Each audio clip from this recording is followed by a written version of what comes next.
Now, last night, you may remember that during an interview with Police Minister Bheki Cele, I asked him whether police practiced cadre deployment. Now, Cele said no, but someone who was listening has disputed this. Forensic investigator Calvin Rafadi believes there's certainly an ongoing problem around cadre deployment within crime intelligence in particular. Crime intelligence obviously is a division of the SA Police.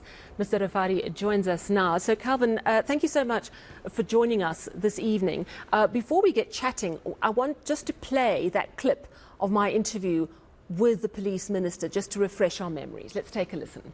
Is cadre deployment active in the police force? And is that part of the problem? Do you see it as a problem? Is it active in the police force? What is a cadre deployment in the police? Employing someone who's connected to the ANC, who's said that they're a member of the ANC. Which means you have not read on this one. So there are I'm checking. I'm not stating. I am asking. There are criteria how a member of a South African police is employed. One, you must be South African. You must be 30 years and younger. You must be matriculant. Now we're mixing with the graduates because they are there. You must be healthy. You must be a person without the criminal record. We must put machines to check if we're a person that have integrity. You must be fit and healthy. We have never asked any political. We have never asked any political affiliation. So let me ask you this. So let me ask you this for a very simple. Okay, I'm with you. Are you saying to me that you are committed to hiring highly skilled people, regardless of the colour of their skin, their political or religious affiliation, or even their tattoos? Tattoos don't matter? That exists. That exists. Is not found by me. It's always there, sir. Okay.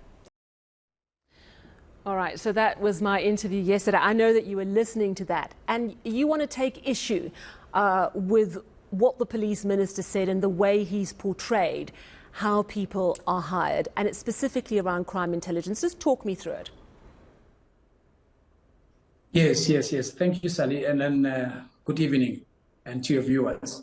Yeah, I think what the minister said, he said there are no cadre deployments within the subs. But rest assured, this used to be an ongoing thing from as far as 2009, when we had the likes of the late General, Comrade General Africa Kumalo.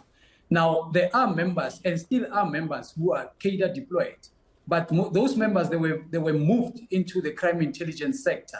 Now, with the crime intelligence, another name, we can call them the covert operators.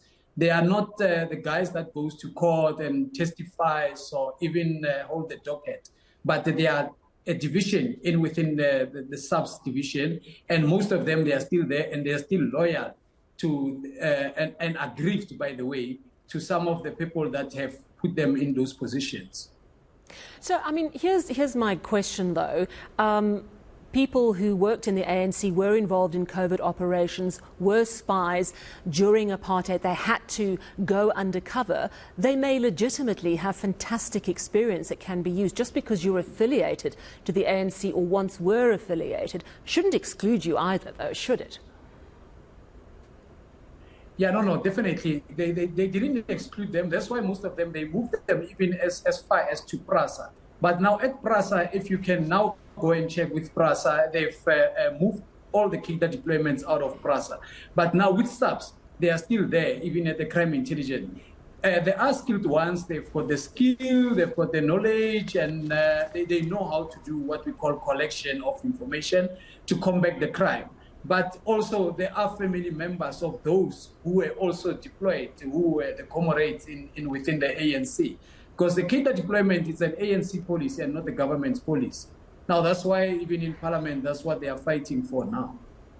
Yeah, and I mean, it's very interesting that we're having this discussion because we know that the national framework for the professionalisation of the public sector, I think that's been endorsed by Cabinet in October already. It's been officially released, and basically it's pushing to scrap cadre deployment, to break the link between being in public service and having any sort of political affiliation with the ANC. Talk to me about the consequences of having a cadre deployment policy? As you say, it was unofficial, but it was there within crime intelligence. What sort of problems, in your view, does it lead to?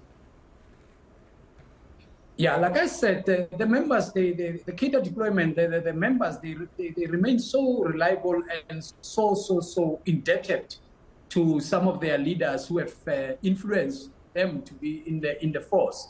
So, like, what I think what we need to put it out there, and also, I know the minister won't like this, to advise him is that even himself, he's compromised by some of the aggrieved members who are cadre deployed.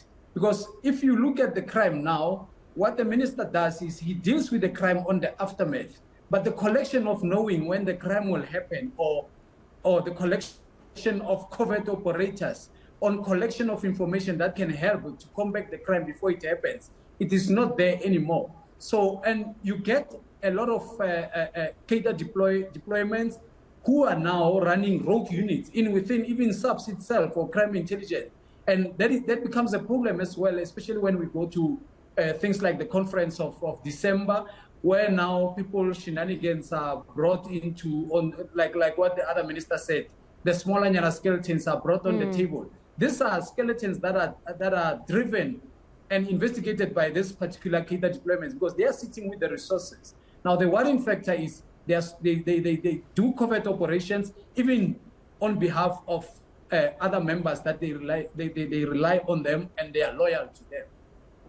So we know that the state capture inquiry very much dealt with the impact of cadre deployment, and Deputy Chief Justice, as he was then, Raymond Zondo, saying that it was a real problem in terms of opening the doorway to corruption. We also know that it was well ventilated how it had an impact on crime intelligence and that there are real concerns. But do you have evidence? You say that obviously some of those people who were deployed because they're cadres remain in the employ. But do you have evidence that there is ongoing problems within crime intelligence because of that? You are a forensic investigator. You know you have to back up what you say with evidence. So where's the evidence? No, that's a good one, Sally. But like I say, we put it out there.